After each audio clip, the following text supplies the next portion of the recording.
Hello, my Facebook family. We are back and she's back. You remember from last week, Kim is back with us. My sister, Kim Dillard. Kim, introduce yourself. I am Crystal's sister, Kim Dillard. And Kim, what did you talk about last week? What is your specialty? Last week I talked about organizing. Yes. Organizing your closet specifically. Yes. Because we want to make room for all of these wonderful items that you're going to get Yes. in your $5,000 wardrobe for $50. So we need to make room.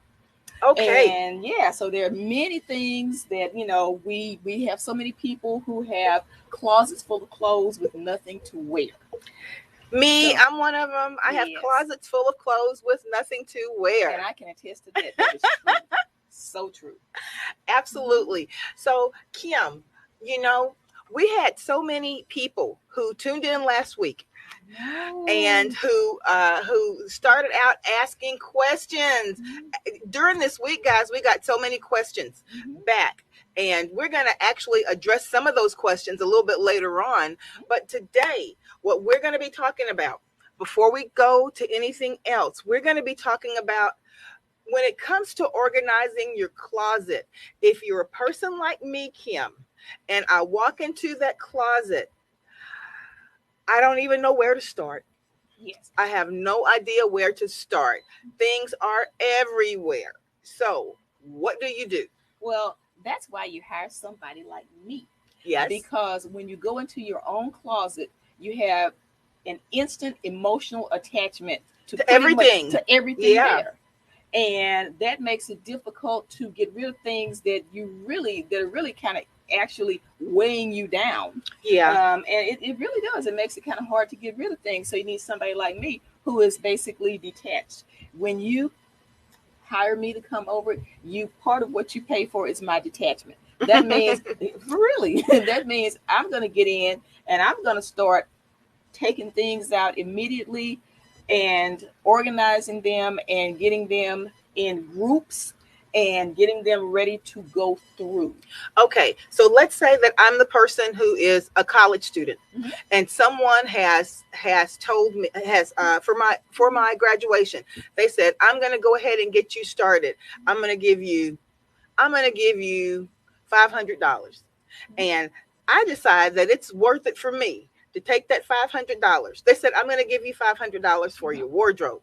So I decided it's worth it for me to take that $500 that someone is giving me for my wardrobe and to take that and hire you to come in. So basically, when you come in, remember, I don't have vast amounts of stuff.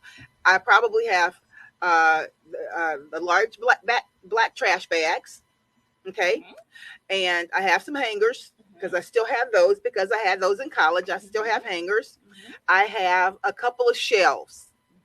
Okay, I don't have any shoe boxes or anything like that left. I don't know if that's even necessary, but I don't have anything to hang on the back of the door. So what I'm starting with is my garbage bags and my hangers and a couple of shelves. Okay. So is that bare bones? Well, that's pretty bare bones. So the first thing I'm going to ask you to do, even before I get to your house, I'm going to ask you to take pictures of your closet.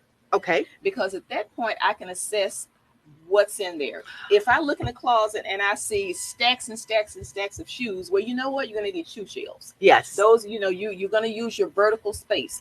Most people have shoes just sitting on the floor of their closet. Yeah. And at that point, generally, we have more vertical space than we have horizontal space. Right. Again, like I said the last time, you have to use your airspace. Okay. So with that vertical space, that means you need to go to get shoe shelves. Okay. Now, and these you don't necessarily have to go to the most expensive store to get these items. You can go to garage sales. You can go to Facebook Marketplace. You can go to Craigslist. And I was at a store in Houston that they have called King Dollar the other day, and they've got all kinds of little odds and ends. I get a lot of stuff for my classroom from there, but they had shoe shelves that you put together. They've got the little rods in between, and then you put the shelves together, and you can create a 4-row shoe shelf. Okay, so now for something like that, if you really don't have a lot of shoes, I would Yeah. say that's just fine. Right. And if you have kind of lightweight shoes, you really don't have a lot, that's just fine. Right. But if you have a lot of shoes, that will break, because the higher you go Oh, up yeah. and the more weight that you have, the more, it's gravity. Right. It's just gonna be heavy, and not only is it gonna, collapse at some point, it's gonna tilt forward. So Okay. at that point, Yeah. you might need to get something. Again, it doesn't have to be expensive. If you want to go retail, you can go to Walmart. Uh-huh. You can go to Target. You can go to IKEA. A bookshelf, maybe? Well, yes. It's actually a bookshelf, but it's the kind of bookshelf that, not the squares. It's the kind of bookshelf that's going to be roughly about 24 inches. About 24 inches wide, and they have them that can be 6 feet tall, or they might 4 be feet even tall. taller, Yeah. 4 feet tall.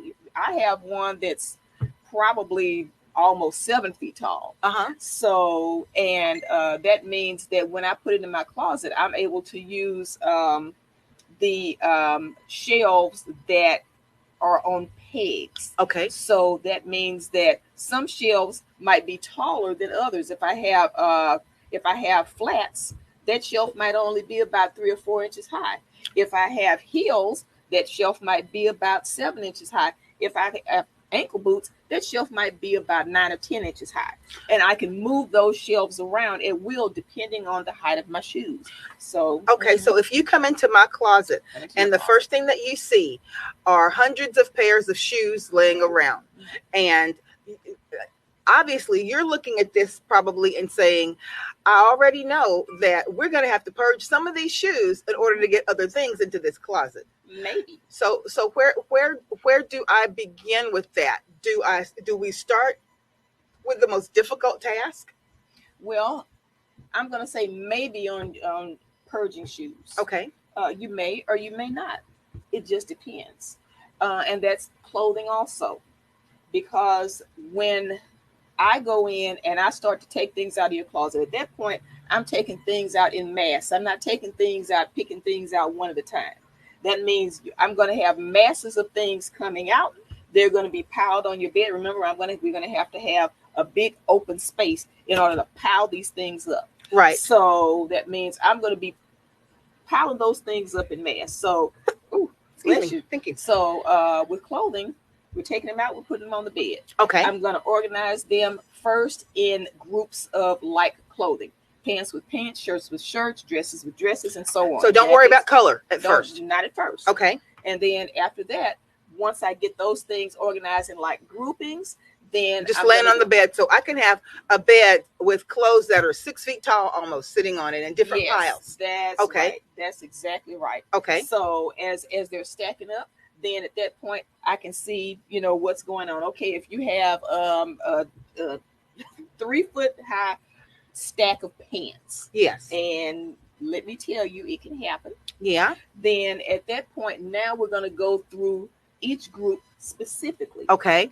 So when I go through each group specifically, the first thing I'm going to do is, depending on your size, yes, I am going to start purging by size. If you are now a size 12 and you have a lot of size 4s, those will be the first things that I put in the pile for a giveaway.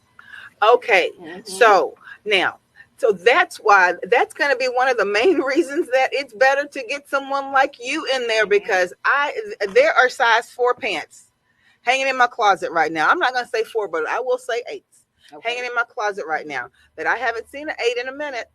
Okay. So, but I paid a lot of money for those, and they're classic pants.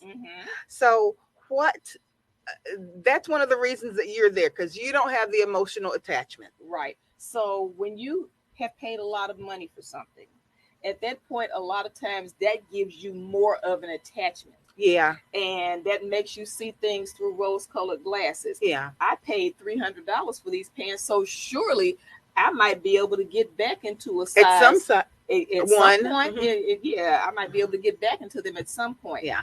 But, let's manage our expectations. Is that going to really happen? Yeah. And by the time you do that, is it going to be 2030, and those pants are going to be out of style. Okay. So you kind of have to think about things. That's why I said the easiest thing to do to be able to mentally detach is to think of it as blessing someone with something that you have that you no longer need that or you can no use. longer need, because at that point now, instead of I'm going to hold on to these because they cost so much money, you start to get into a different mindset.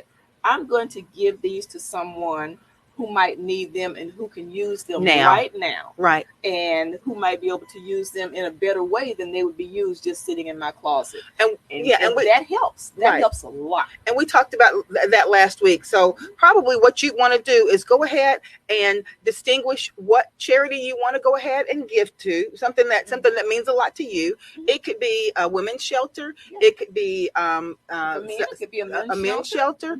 It could be Salvation Army or a thrift store that does a lot in the community. So Kim, when we have these piles to all set up, what are we looking for a certain number of things in this pile? Do we want to start with 10 pairs of pants and 10 tops? How should we do that?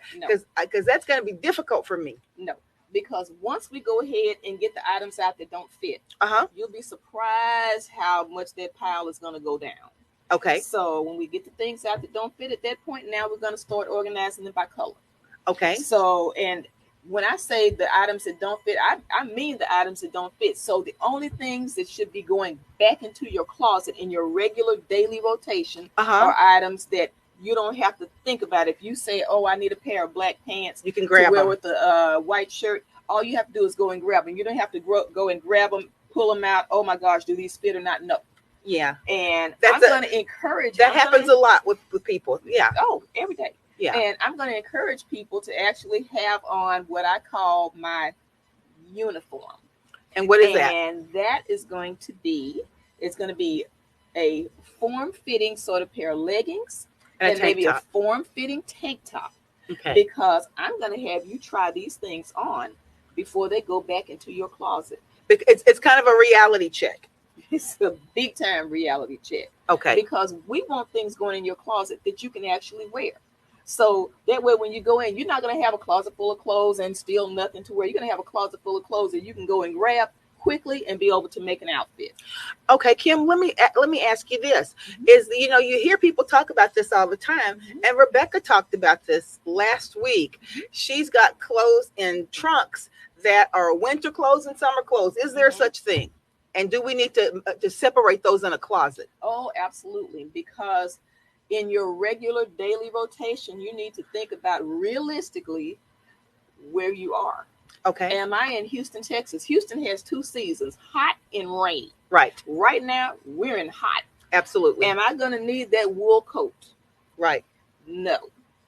And now I have to rein myself in a little bit because I personally love winter clothes. Oh, yes. I love winter clothes and I love coats. I do. Yes. And I have lots and lots of coats. So I have had to periodically purge coats. And when I do that, that means that Burlington Coat Factory used to have a giveaway thing every winter around Christmas time. They still do. Yeah. And I would take in tons and tons of coats for somebody who can actually use them right in the winter months. And they'll make sure that those coats get to areas where they need winter coats and that. Right. Yeah. Gently worn, not things that are peeling and your arm falling off. No, we need things that people can actually wear. So I don't put those in my regular rotation. Okay. We see cool weather maybe 3 days out of the year, something like that. So those are not going to go in my regular coat weather. That's right. Yeah. Those are not going to go in my closet in my regular rotation. And where would those be kept? Those in my house are kept in a different area. Now I actually have a different closet that is actually a coat closet. Right. Because again, that is my guilty pleasure. Yes. But I do have to have those things separated. Now, if you have items that are some specialty items, yes, evening gowns, yes, Crystal, yeah, evening gowns, old pageant dresses, yes, things that are formal clothes, things that you don't wear every day, right? I would encourage people, if they have the room, to have a closet that's going to just be for items that are specialty items that you don't reach for every day. Okay. If you do not have that room, then at that point in your closet, the main closet that you're going to use, you're going to have a section specifically cordoned off just for those items that you don't use on a regular basis. Okay. Now, we've got everything separated Mhm. and into piles. Mhm. Okay. I've got my blouses, I've got my sweaters, Mhm. I've got my pants, Mhm. I've got my skirts, Mhm. I've got coats. Anything else like little specialty things like jumpsuits or anything else, those are all in like piles. Everything is going to be in a like pile. Okay. Now, when you talk about real estate of the closet, Mhm. and we're ready, we've purged into the bags Mhm. the things that are going to be given away, Yes. and we've tried them on, Yes. and you've hurt my feelings to the point, but made me understand that the things that do not fit have to go, and they have to go somewhere where it is going to be useful for somebody else to wear. Right. Yes. And let me interject. You didn't hire me to hurt your feelings, and I am not that person who is going to hurt your feelings Intentionally. intentionally. I'm not that person. Right. That's not what I'm there for. I'm there to help you be able to manage better so Okay. that you can, that is going to improve your quality of life. And if you have things that fit you right now, that make you look beautiful, Right. and make you look comfortable, and make you that you know That are flattering. that are Yes. flattering, and going out and you're going to present your best self, then that's going to enhance your quality of life, no matter what size you are. Okay. Now, we've got those things separated. We've got our bags filled up. Okay.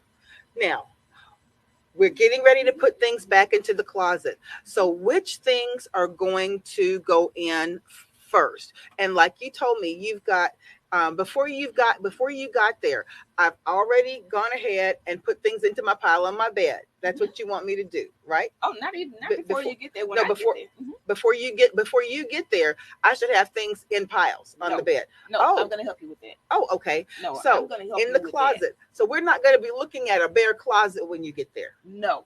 Okay. No, when I get there, Okay. you're getting me for 5 hours. Okay. You're paying me for 5 hours. Like Wow. I said, when I walk in that door and the clock reach starts. your closet, Yeah. that clock starts ticking. Yes. So in that 5 hours, we're going to be working together. Okay. We're going to be taking things out of the closet. And not only when we're taking things out of the closet, like I said, we're going to be taking things out of the closet, and we're going to be stacking. And we're going to be working in tandem with this. Okay. And putting things in like order. Now, once we get things out of the closet, a lot of times you might find that there are things there that you might not even know are there. Uh-huh. You might need to, get a broom, sweep your closet out. Yeah. Get things kind of, where they're going to be cleaned up a little bit. Right. Because if things have been sitting in the closet for 10 years, yeah, other things may accumulate. Right. So that's something that we're going to have to do. Okay, so what goes in first? Okay. The longer items, how do you decide what goes in first? Okay. Usually I have found that if it's a walk-in closet, Yes. It's going to be a rectangular shape. Right.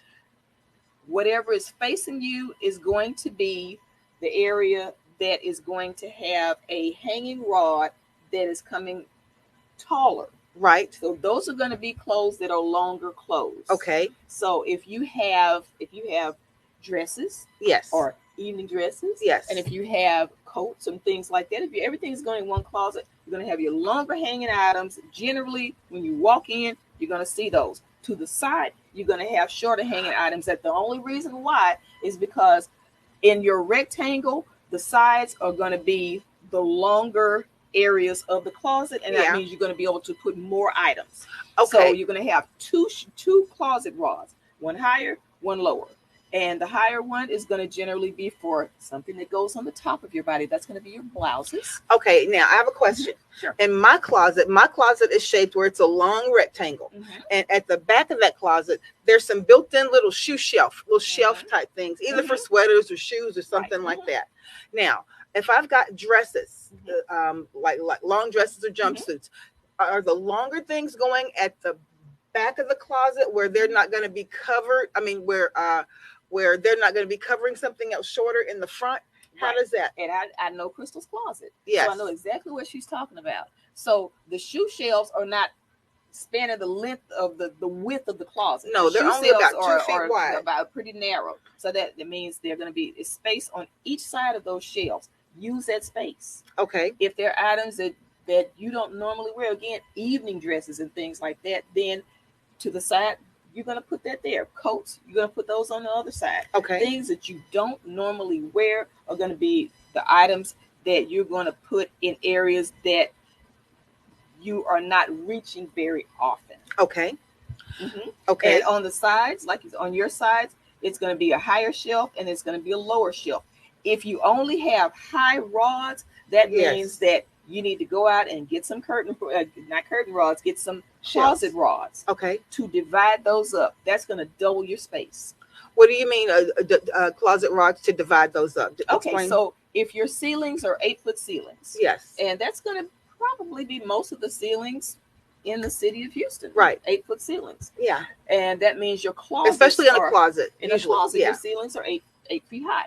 So that means that you're going to have a closet, a rod that is going to be probably about, I would say maybe 6.5, between 6 and 7 feet from the ground. Right. And usually there is space above that part. Yes. And people have shelves and things like that. Okay. So what you're going to do is you're going to have that rod is a high rod. Okay. Now, a lot of times people only have that high rod. Okay. And you're actually losing space.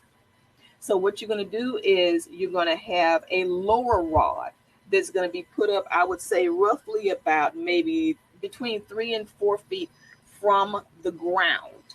And those are going to be where you're going to put your items that you would wear on the bottom, pants and skirts. Let me tell you what I've seen on occasion, and I know I've seen this on Amazon. I've seen it at the Container Store. You may be able to order it from Walmart or somewhere like that, but they've got so that you don't have to try to worry about a build out and buying rods and something to hang the rods from that are built into the wall. They've got maybe at about 3 feet or 4 feet a rod, and on that it's extended with a chain. Yes. And you just hang it up on that rod with the little hanger straps, and that creates a different level for you. Right. So those work. That's a great idea, especially if you have clothes that are not super heavy. Yes. Sometimes I have clothes that are heavier clothes, I mean, I have a small closet, so I'm putting a lot of things in there. Well, like for blouses or something. I've had closet rods to collapse. Yeah. So in the middle of the night, I might hear something crash. I'm thinking somebody's trying to get into my house, but my closet rod is falling. So I'm putting a lot of stuff in there. So you have to think about, you have to really think about about permanence. Okay, now, so if you don't have a lot of things, then that would be a perfectly acceptable solution. But we kind of thinking about permanence. So going forward, let's just say now we're organizing. I'm there. We're organizing. We have everything out. We've cleaned. We've swept. We've got the top. We've got the long dresses at the back. Okay. Now we're still looking at the bed. We've got all our other stacks on the bed. What goes next? Okay, we start putting things back in. Now, before we start putting things back in, I'm going to assess your shoes. Okay? Shoes are next. I'm going to assess your shoes. Now, if you have, again, like I said, I have had up to probably over 300 pairs of shoes in my little small closet. And that is simply because I have used every inch of space. If you have lots and lots and lots of shoes, like many people, Crystal, then at that point, we're going to use floor space. Like I said, we're going to have actually shelves. Now, with shelving, this is something that doesn't have to be an expensive proposition. You can get some shelving boards from Home Depot. Right. And they don't have to be super expensive. And then you use those little brackets to put those in your closet. Right. And they're strong, they're sturdy, and they hold lots of shoes. Yeah. So you can if you put it up a little bit, you put it up a little bit higher from the ground, a little bit. Yeah. And then at that point, if you have flat shoes, That's what you put underneath there. Yeah. You're using the space underneath, the dead space underneath where your clothes would hang. You're using that space for shoes. Okay. So you're going to might have a couple of rows of those. So at that point, now you've doubled your space on each side. Now I have lots and lots and lots of boots because I love boots. So underneath, me too. I got a lot of boots. underneath my pants and skirts on one side of my closet, there's actually a bit of dead space. Okay. When you have a hanger that is a triangular shape, right, and then it comes down that your clothes are hanging on, and you have a closet, generally that hanger is not butting up against the back of that closet wall. Right. There's usually about 3 or 4, 5, 6 inches of dead space behind that hanger. Right. That's where the tops of your boots sit. So I never thought about that. So you can scoot them back there. You can scoot them back there, and now you have room to hold maybe another 10, 30 15, pairs. 10, well, not 30 probably. If you got a long closet. Yeah. But 10, 20 pairs of boots can go behind the rest and underneath and behind the rest of your clothing. So there are lots of little neat tricks to expand your space. Also, as you go up using your airspace, shelves can be built higher. Again, these do not have to be expensive solutions. Shelves can be built higher to hold other shoes. Okay. If you have lots of other things like hats, I have lots of baseball hats. Purses, yes, purses. They can be used to hold purses. As I said before, I don't advocate keeping shoes in shoe boxes. That wastes space. And if you just have tons of space, and if you have entire shoe closets, that is great.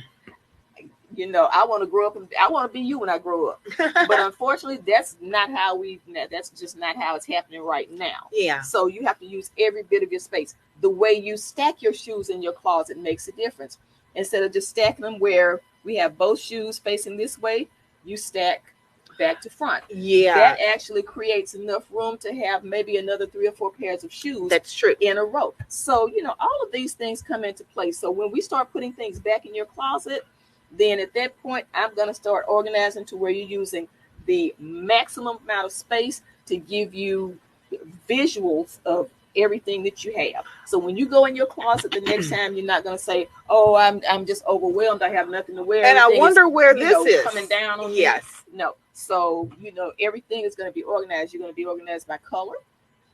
Oh, stop! Wait. Okay. So we've got in there the long things at the back. Mm-hmm. Now my shoes are there.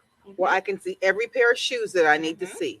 So all of that space in the front on both sides is still empty. So what comes in next? Okay, depending on your closet. Do we go by length? We go by, yes. Okay. Because now I'm not, I don't hang pants from like pant hangers in long way. I just don't hang them like that. Some people do. You hang them across a rod. I hang them not across. I hang them across a hanger. I don't hang them across a hanger from the cleaners, a wire hanger, or anything like that. I have just a regular little plastic hangers that you get from Walmart. You got them all black. 10 in the thing for $1.99 or whatever, and all the same color. Right. Because that actually, and all the same kind. Right. Because that actually helps your hangers nest together a lot more efficiently. Okay. If you use velvet hangers, you can do that. Okay. And again, that makes everything just fit together more efficiently in your closet. Okay. So I hang my pants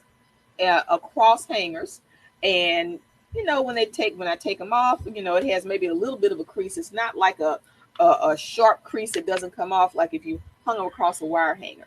Okay.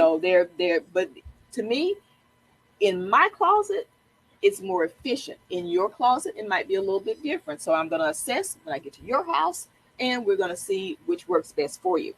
Okay, so that's the pants. Yes, so we've got pants on one side, pants and skirts on one side. On the other side, I personally have sweaters that, again, I hang folded across a hanger, a plastic hanger. Now, remember, the plastic hangers are like little tubes. They're not sharp. They're like little tubes. Okay. So there is a rounded, you're having something on a rounded surface. So it it's doesn't not make a putting crease. sharp crease. That's Okay. right.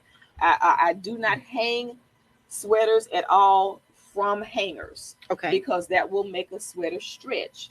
After Okay. so after a couple of years, 2-3 years, the arms of your sweater might be, another Wow. 2 or 3 inches longer. So how do you store your sweaters? Personally, I store my sweaters I hang them across rods. I hang Okay. them across, not rods, hang them across the hangers. Okay.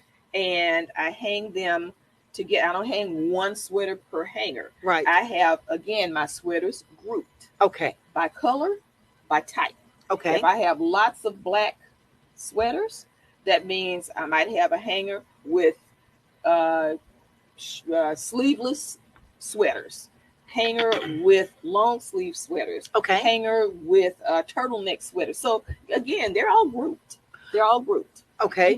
Mm-hmm. Now, question. Mm-hmm. And do jeans and pants, are they separated? Okay, jeans and pants, I go by color. Okay. Pants, colors depending on what you have. You have black pants, navy pants, khaki pants. Right. And they go by color. Okay. Jeans are blue. So they're dark and they're lighter. They're dark and they're light. I group by wash. Okay. Dark wash jeans, light wash jeans. Length of jeans. If I have like capri jeans, they're gonna go, in a certain area. If I have jeans that are longer jeans, I wear with high heels, again, in a certain area. This just makes for shorthand. When you go in your closet, you're able to see exactly where everything is, and you can just grab it. You don't have to think about it. So I'm gonna, just to kind of wrap up the whole organizing part of it. Right. When I come to your house, that's what I'm whipping into shape for you. Right. I'm getting those things organized for you. Okay. So, and all of these we will have already tried them on before they're going back in. Before they go back into your closet, unless we know 100% for sure that the items fit. I mean, in a lot of knit things, they're very forgiving. They might, right. you don't have to try those on. Yeah. But if they're tailored pants, those are gonna have to be tried on. Okay, so we've got our pants in the closet. We got everything hung across the hangers. Mm-hmm. We have got our jeans in the closet across the hangers. Mm-hmm. We've got sweaters back in the closet. Mm-hmm. Now, some people don't hang their sweaters; they rather fold their sweaters. Mm-hmm. What would your suggestion be? Is it just a preference? Well, because I know folding takes more room. Again, it depends on your real estate in your closet, and it depends on what you're able to get. Again, you can get shelving literally from Facebook Marketplace for maybe $10. Yeah. Something like that. And then if you fold your sweaters, what a lot of people do. Yeah. If you fold your sweaters, then have a place where that shelf can go, and then you fold your sweaters. Okay. So, when I leave, by the time I leave, your closet will look like something out of a magazine. Okay. And not only that, I want you to do a couple of exercises. If I say, Crystal. But wait. My blouses aren't in the closet yet. Put your blouses in the closet. Okay, your blouses are in the closet. We're going to organize your blouses by color. Now, and type. Are all blouses going to be hung up? They're all on hangers. All the blouses I have are on hangers. Okay. That makes them jackets. Okay. That makes them fit better. You generally, unless you have really, wide hangers like a man's hanger on a woman's shirt, you're not going to have those little pointy things on your shoulders. Okay. So everything is going to be where the fabric is going to hang better. Okay. So closet is going to be organized by the time I leave. So that way, when we come to an exercise, yes, I'm going to give you theoretical places to go. So if you're going to go to work, I'm going to need you to pick out a work outfit. But I want to ask you a question. We're going to come to it. I promise. No. I promise. Okay. Yeah. Go ahead. Okay. I'm a person who has a lot of hats. If I'm a person who has a lot of hats, hats depending on the shape and style of the hat, they take up real estate. They take up Now, real estate. is there anything that you suggest or that you would recommend being stored under a bed, maybe in a tough tote? Do you recommend anything like that, or should everything that you're wearing be able to go into your closet? Well, I know ladies who have lots of hats. Yeah, again, exactly. Yeah. Again, it depends on your real estate in Yeah. your closet. Some people who have lots of hats have lots of hat boxes. Yeah, and they have to be boxed. And they have to be boxed, and they're very delicate and Right. that kind of thing. That means that you're going to have space, especially highlighted just for those items. Okay. Now, once you do that, remember, that's taking space from other things. Right. We have to factor in what you have individually. I personally love hats. Yes.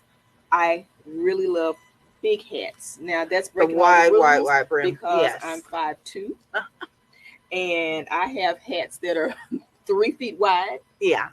Again, this is not something I'm supposed to do at my height, but I don't care. So I have huge, giant, hats. Yeah. And I actually store those hats in a different area because, again, I'm not wearing hats all the time.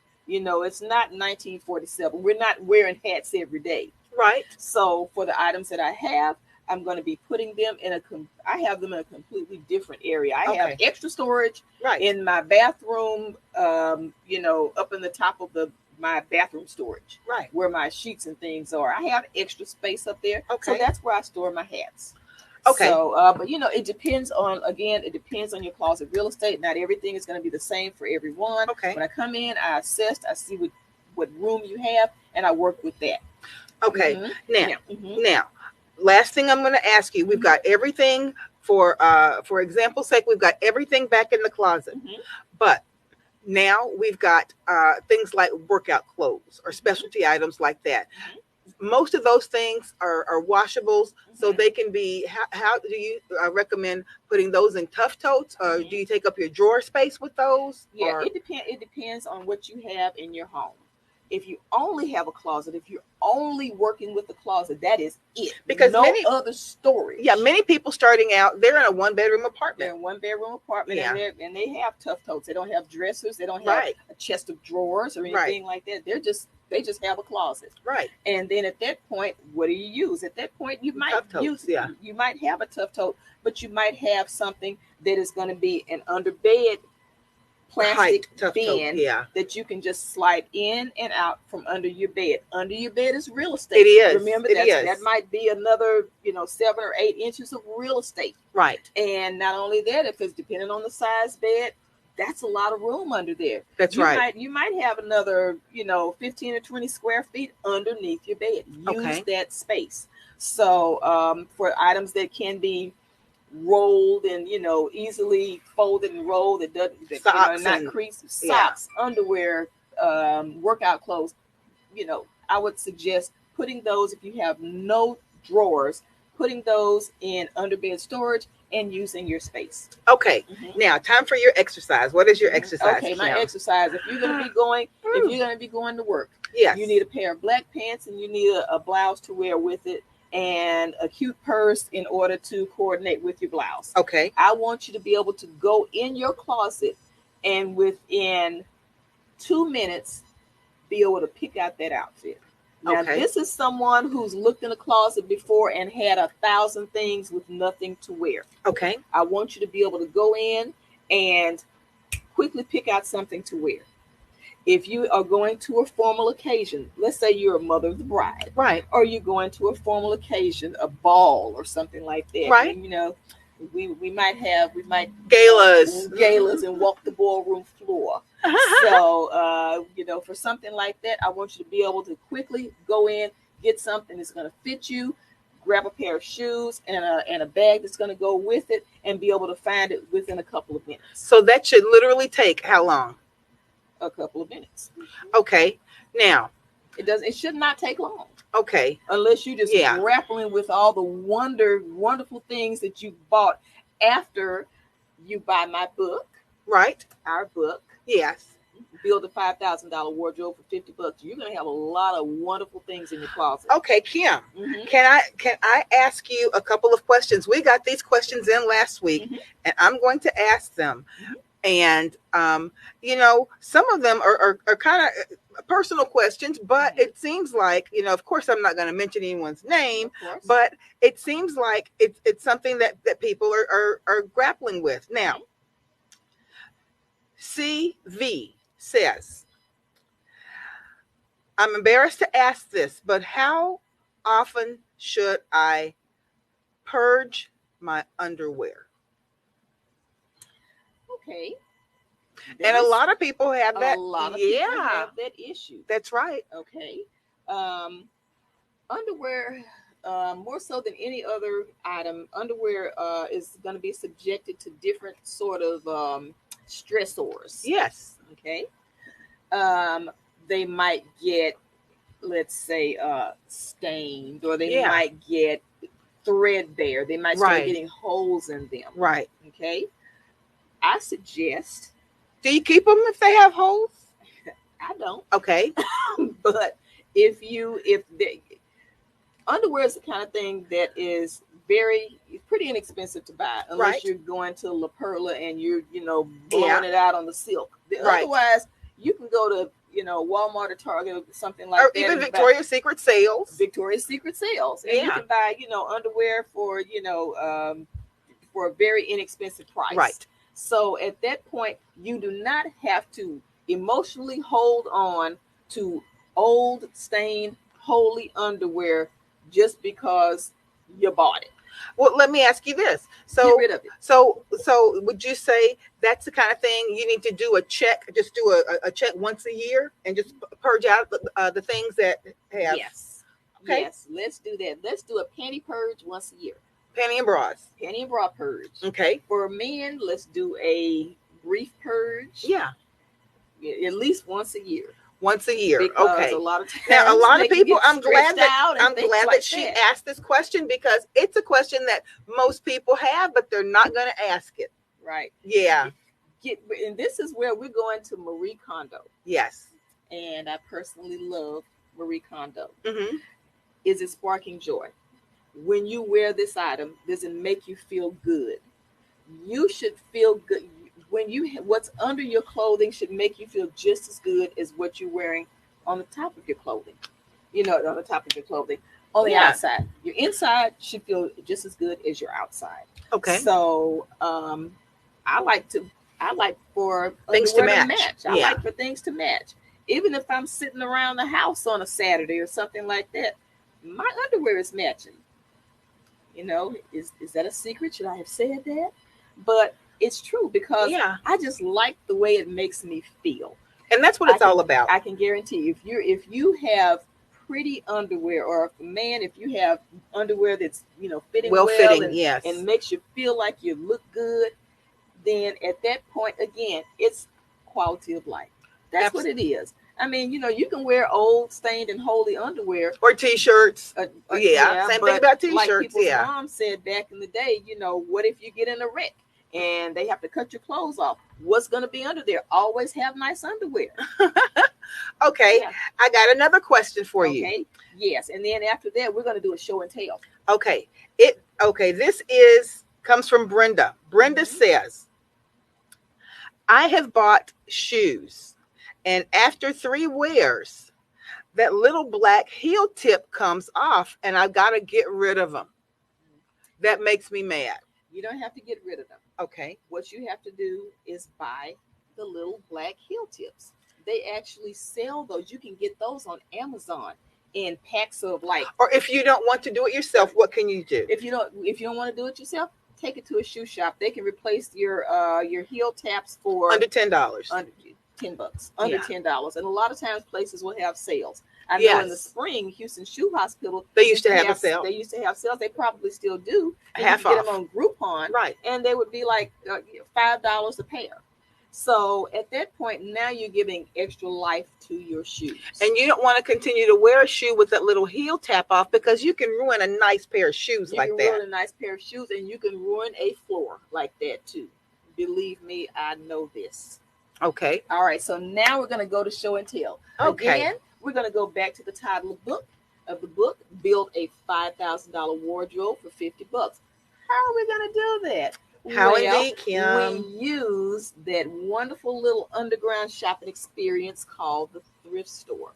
That's not just going into a thrift store and just seeing, you know, 50,000 square feet of space and just grabbing stuff. Because again, at that point, instead of having a lot of items in your closet that, 1,000 items that are there, you have nothing to wear. Now you have 1,000 inexpensive items in your closet and have nothing to wear. It's the same thing.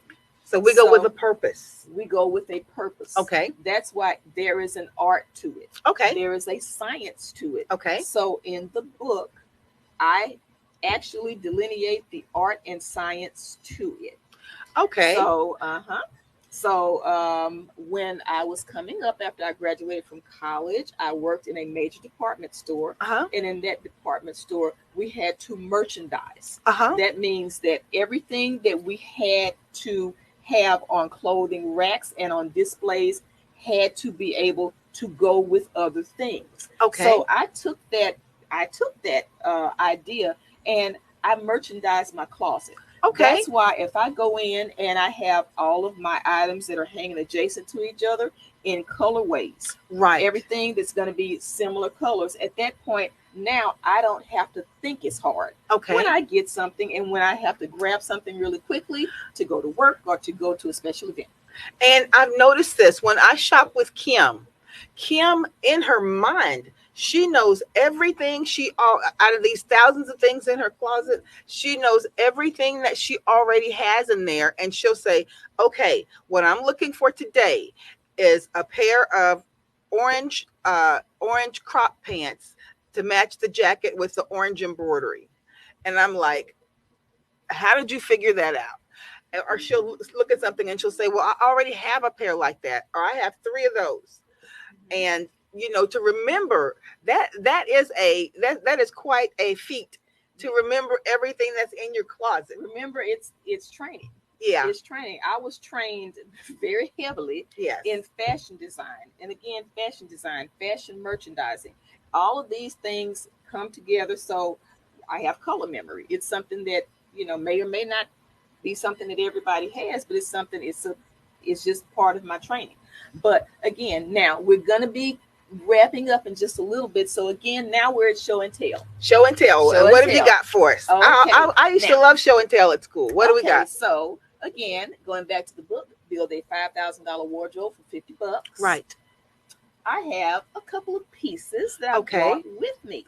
And now, tell these us are accessories. The backstories. These are accessories. Yes. Now, in one of the thrift stores that we go to, yes, we have their items that the highest price ever for items is going to be, well, now it's $2.25. Used to be $2. Used to be $1.75. Used to be $1.75, and they raised it to $2. Yes. And I was clutching my pearls. So what have we got, Kim? Now we have something here. Let's see. I'm going to start with this. This little big old beauty. Sit it right there. A wonderful. Oh my gosh. Is a wonderful, beautiful, metallic leather Coach tote bag. Wow. And it's pretty big. It is huge. It's like a weekender. It can hold quite a bit of items. Oh my goodness. And it is gorgeous. It looked like it has never been used. And I love it. Ooh, I love it. And how much did that cost, Kim? Okay. Oh, it's still got the little Coach. It has everything on it. And again, I authenticate. Yes, and I, we authenticate. Yeah, we make sure that that the items, if they are authentic, Coach is going to have it's going to have the labels and the numbers. Have labels, numbers, style numbers, and that kind of thing. So, and you can go online and authenticate it. You can go online and authenticate it. So, this bag retail would probably cost about, I would give it maybe about $450. Yeah, at least about $450. So $450. $450. Yes. Mm-hmm. So, I got this bag for $2. Wow. That's awesome. I got it for $2. And when I go to thrift stores, I say time And and time again, the camera really doesn't do it justice. yes. It is leather, and that's a gunmetal gray metallic leather. Mhm. Boy, that is beautiful. It's a gorgeous piece. Okay, what else we got? Mhm. We got about 2 minutes. Okay, now I'm gonna do a cute little pair of shoes here, and here Crystal grab the bag, Oh, here. and we have these cuties. I don't know if you can see those. We're gonna put them to kind of up to, I guess, the camera where you can see them. Yes. I don't know how you can see them, but anyway. And what's that label? Jimmy Choo. And these are Jimmy Choo shoes. Uh-huh. And they are beautiful little evening Satin. shoes, satin evening and shoes leather with a little butterfly on them. Oh, that's cute. Originally, these probably would have cost At least $700. at least $700. Right. At least $700. And when I got them at a thrift store, they were $2. Wow. So if you can kind of see where we're going with this, it's very easy. Yes. Very, very easy. Once we start going and getting items from our thrift stores and building that wardrobe, it's easy to get a $5,000 wardrobe. I just got $1,100 at least worth of wardrobe right here. Yes. With these two items. Yes. So, excuse me. But as you can see, this is how we start to build our wardrobe. So with that $5,000 wardrobe for $50, it can be done. It not only can it be done, it can be done easily. I teach you how to do it, and again, that is going to be how we show you what to do in that book. In the book, and it's going to be coming out Thanksgiving Day. Right. So be watching for it. In the meantime, I am building my website. Yes. I did not realize we were gonna get about last week about lots of 400 hits. views. Didn't realize that. Right. So again, I'm gonna tell folks how to contact me. And I had a lot of people actually try to contact me, and they were putting things in the comments. If you can go to my Facebook Messenger, go to your Facebook Messenger. My Facebook handle is Kim Rejoice TV Dillard. Rejoice is spelled Rejoice. Just like you'll see rejoicing. Yes, and you'll see her picture that looks like the same picture that was in the promo page that we sent out. You'll see that picture and you'll know that's her. Yes, so Kim Rejoice TV Dillard. And she checks that daily. Mm-hmm. I've already set a couple of appointments. Yes, great. So again, the appointments are on the weekends. So go ahead, Kim Rejoice TV Dillard. And when I have everything set up with my website, I had a little bit of technical difficulty for the past week. But when I go ahead and have that set up, we're going to come back. I'm going to bring some more show and tell. I love show and tell. The next thing, show and tell, is going to be a bag that will retail for about $2,500. Yes. So, and I got it for $8. Yeah. So it can be done, ladies and gentlemen. And Kim did not add this, and this is coming too. We're going to start setting up group trips where Kim is going to go out with clients, with groups, a group of no more than 6 to 10 people at a time, and take them thrifting.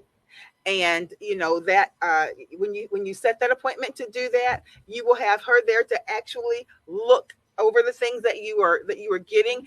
And once you do that, you don't need to go out with anyone anymore. She shows you exactly what you're going to need to do when you get to your thrift store, so that you have it down to a science and you never have to worry about that again.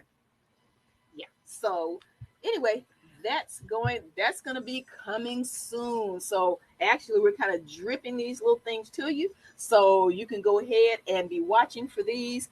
And again, when I get website set up, all social media set up, I'm going to come back probably next week for just a few minutes. I'm not going to hog Crystal's podcast. No, but you're going to be having yours. Yes. Yes. And I'm going to have a podcast too. So I know there are a lot of thrifters out there who have gotten great deals. I want to hear about your deals. Yes. I want to hear about your hauls and Absolutely. wonderful things you've gotten. So anyway, in the future, watch for it. Very soon, we're going to be having all that come through. Okay. Well, Kim, thank you for coming back. And, if people could see, now I know what your closet looks like. If people could see the kinds of things that Kim has gotten and that we have both gotten, that it's remarkable. People would never, ever believe it. But it's about just knowing where to go, knowing when to go, and knowing what to look for. Exactly. And also knowing the difference between price and value. Yes. So the next time I come, I'm going to be speaking about that too. That's a biggie. All right. So, but ladies and gentlemen, thank you so much. I like to have little diversions like this on the podcast because it kind of breaks up the monotony of things that are so serious. You want to have fun sometimes. yes. And shopping is always fun. So we will have Kim come back a couple of additional times, and I hope that I will be a guest on your inaugural podcast. Yes. And not only that, before we leave, when you contact me, okay, there's a cost involved. Again, this is not a labor of love. This Yes. is a service. Yes. The service is $375. Yes. There's a $25 deposit. That means that once it is non-refundable, so yes. that means the $25. That's yes. right. The $25 is. So if I go to an appointment and you say, "Oh my gosh, I forgot," at that point, then you know what? I've driven to your house. So at least it's going to pay for my gas. But okay. $375, and that's how much it's going to cost. I'm going to have it where you can put it on a credit card. So be watching for that. Next podcast, we're going to go ahead and get into all the meat of it. So contact me. Okay, and you'll begin, because Kim, I know that you started having some developing some ads, so you'll be putting those on Facebook too. So we'll be seeing those. Yes. But ladies and gentlemen, thank you so much for tuning in. We don't want to take up anybody else's time. We got people coming in after us to the studio, but as we say every week, we can do it. We can do it. And we'll see you next time. Bye-bye.